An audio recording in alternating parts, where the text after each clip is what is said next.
The most powerful tool for getting really nice sound quality and for catching really interesting content is there all the time by your side. I'm talking about your voice. The challenge now is to catch it as clear as possible under the given conditions. The first thing we need is some kind of microphone.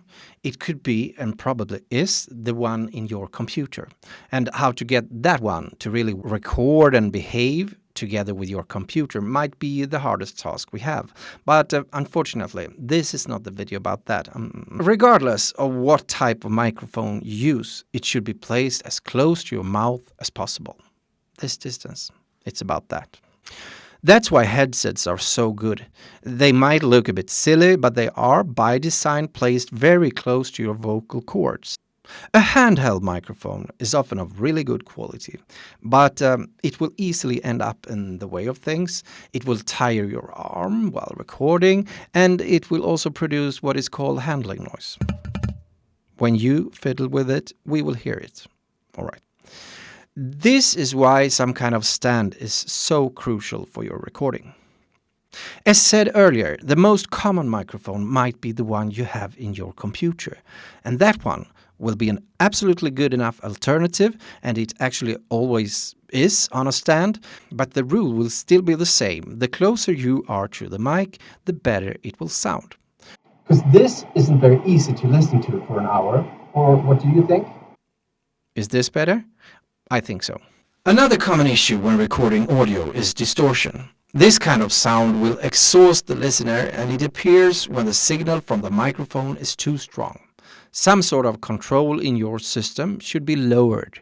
Try to find which one by checking out our information here in Canvas or try the internet.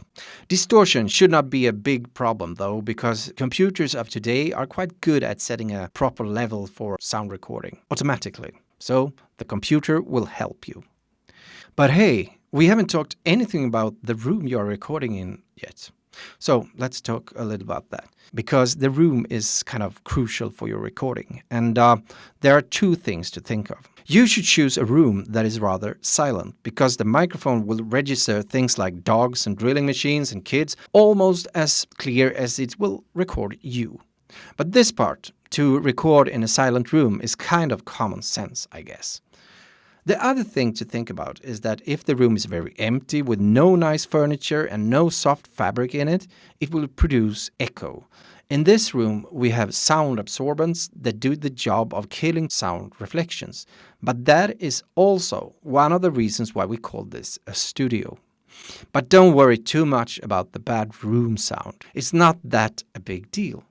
First, use the same rule as before. Put the mic close to your mouth, then the echo will be less of a problem. Secondly, throw some cloth in there. Thirdly, you might not have access to a studio, and we have to make the best out of what is available. As said before, the hardest task might be to find the microphone in your system. But once you've done that, good luck with your recording.